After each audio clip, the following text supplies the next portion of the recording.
முழுமையான கவனத்தின் செயல்முறை. சுவாமி விவேகானந்தரின் வழிகாட்டுதலை புரிந்து கொள்ளுதல். சுவாமி விவேகானந்தரோட அந்த புகழ்பெற்ற வரிகளை நம்ம பலமுறை கேட்டிருப்போம் இல்லையா? ஆனா இன்னைக்கு இந்த மூல உரையில் இருக்கிற ஒவ்வொரு வார்த்தையையும் அப்படியே பிரிச்சு மேய்ஞ்சு சுயசார்புக்கும் வெற்றிக்குமான ஒரு பவர்ஃபுல்லான வரைபடத்தை நாம அலச போறோம்.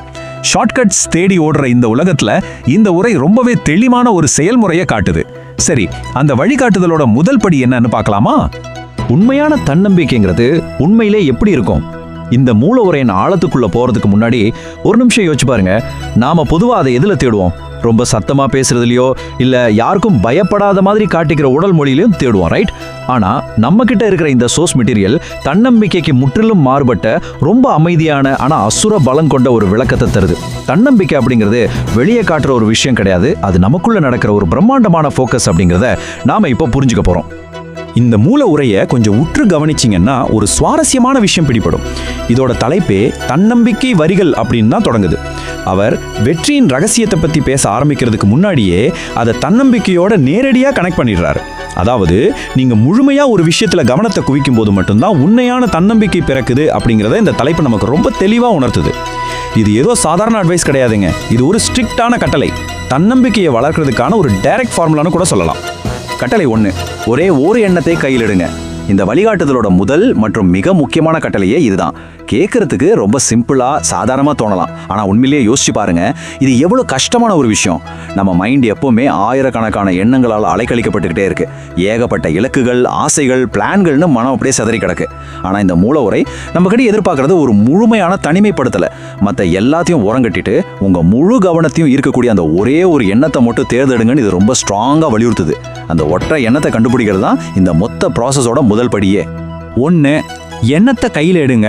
2, அதையே உங்கள் வாழ்க்கையை ஆக்குங்க. வெறும் ஒரு எண்ணத்தை கையில் எடுக்கிறதோட இந்த உரை நின்றுடல. இது எப்படி அடுத்த கட்டத்துக்கு போகுதுன்னு கவனிங்க. அதோட அடுத்த வரி அந்த எண்ணத்தையே உங்கள் வாழ்க்கையை ஆக்குங்க அப்படின்னு சொல்லுது. இங்கே தான் விஷயமே ரொம்ப சீரியஸ் ஆகுது. ஒரு எண்ணத்தை சும்மா நினச்சி பார்க்கறதுக்கும் அதையே நம்ம முழு வாழ்க்கையாக மாற்றுறதுக்கும் நடுவில் எவ்வளோ பெரிய வித்தியாசம் இருக்குது. இது ஒரு மிகப்பெரிய எவல்யூஷன். நீங்கள் தேர்ந்தெடுத்த அந்த ஐடியா உங்களோட அன்றாட வாழ்வின் ஒவ்வொரு அசைவையும் உங்கள் ஒவ்வொரு முடிவையும் தீர்மானிக்கிற ஒரு மையப்புள்ளியாக மாறணும்னு இந்த உரை நமக்கு சவால் விடுது. மனதின் முழு ஈடுபாடு. அதையே சிந்தியுங்கள், அதையே கனவு காணுங்கள். இதில் உள்ள மிக முக்கியமான டேக்அவே என்னன்னா, அந்த எண்ணம் உங்கள் மனசை முழுமையாக ஆக்கிரமிக்கணும். மூல உரை ரொம்ப ஆணித்தரமாக சொல்லுது, அந்த எண்ணத்தையே சிந்தியுங்கள், கனவு காணுங்கள் அப்படின்னு. இதுக்கு என்ன அர்த்தம்? நீங்கள் முடிச்சிருக்கப்போ, அதாவது உங்கள் கான்ஷியஸ் மைண்டில் அந்த எண்ணம் மட்டுமே ஓடிக்கிட்டு இருக்கணும். அது மட்டும் இல்லாமல் நீங்கள் தூங்கும்போது கூட உங்கள் ஆழ் மனசில் அதே எண்ணம் கனவாக வெளிப்படணும். உங்கள் மனசோட எந்த ஒரு சின்ன மூலையிலையும் வேற எந்த எண்ணத்துக்கும் இடமே இருக்கக்கூடாது. இது ஒரு 100% மன ரீதியான ஈடுபாட்டை நம்மகிட்ட இருந்து கோருது. முழுமையான உடல் அர்ப்பணிப்பு, உடலின் ஒவ்வொரு செல்லும் நரம்பும். இப்போ நாம பார்க்கறது இந்த உரையிலேயே ரொம்ப ஆழமான ஒரு வியக்கத்தக்க திருப்பு முனைன்னு சொல்லலாம். இது வெறும் மனதளவில் அடக்கிற ஒரு மென்டல் எக்ஸசைஸோட நிக்கல. உடலின் ஒவ்வொரு செல்லும் நரம்பும் அப்படின்னு மூல உரை சொல்லுது. ஒரு எண்ணம் எப்படி நரம்புகளுக்கும் செல்களுக்கும் பரவ முடியும்னு நீங்க யோசிக்கலாம். நீங்க ஒரு விஷயத்துல அந்த அளவுக்கு தீவிரமா இறங்கும்போது உங்களோட பிசிக்கலான செயல்பாடுகள், உங்க தசைகள், உங்க ரத்தம்னு உங்களோட ஒட்டுமொத்த உடலியல் அமைப்பும் அந்த எண்ணத்துக்காகவே இயங்க தொடங்குது அப்படிங்கிறது தான் இது குறிக்குது. உங்க உடலும் மனசும் அந்த ஒற்றை இலக்குக்காக அப்படியே ஒத்திசைய ஆரம்பிக்குது. அந்த எண்ணத்திலேயே ஊறட்டும். இதுல ரொம்ப பவர்ஃபுல்லான வார்த்தை எதுனா இந்த ஊறட்டும் அப்படிங்கிறது தான். மூல உரை உடலின் ஒவ்வொரு செல்லும் நரம்பும் அந்த எண்ணத்திலேயே ஊறட்டும் அப்படின்னு சொல்லுது. இதை புரிஞ்சுக்க ஒரு சின்ன உதாரணம் சொல்றேன். ஒரு பொருளை தண்ணியில ஊற வைக்கும்போது அந்த தண்ணி எப்படி பொருளோட ஒவ்வொரு சின்னஞ்சிறு பகுதிக்குள்ளேயும் ஊடுருவி செல்லுதோ, அதே போல நீங்க தேர்ந்தெடுத்த அந்த ஒற்றை எண்ணம் உங்க உடலோட ஒவ்வொரு அணுவிலும் முழுமையா ஊடுருவி நிரம்பணும்.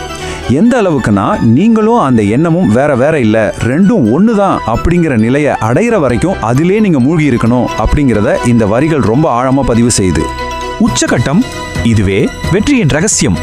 இவ்வளவு ஆழமான மனசையும் உடலையும் ஒருங்கிணைக்கிற ஒரு தீவிரமான செயல்முறையை விவரிச்சதுக்கு அப்புறம் சுவாமி விவேகானந்தர் இந்த உரையை ஒரு தெறிக்க விடுற முத்தாய்ப்பான வரியோட முடிக்கிறாரு.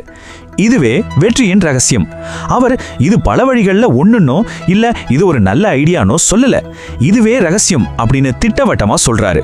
உங்க மனசையும் உடலையும் நரம்புகளையும் செல்களையும் ஒரு ஒற்றை எண்ணத்துல முழுமையா அர்ப்பணிக்கிற இந்த அல்டிமேட் ஃபோக்கஸ் தான் உலகத்துல நீங்க எந்த துறையில இருந்தாலும் வெற்றியை அடைகிறதுக்கான ஒரே உண்மையான ரகசியம் அப்படிங்கிறத இந்த மூல உரை நமக்கு எந்த சந்தேகமும் இல்லாம நிரூபிக்குது.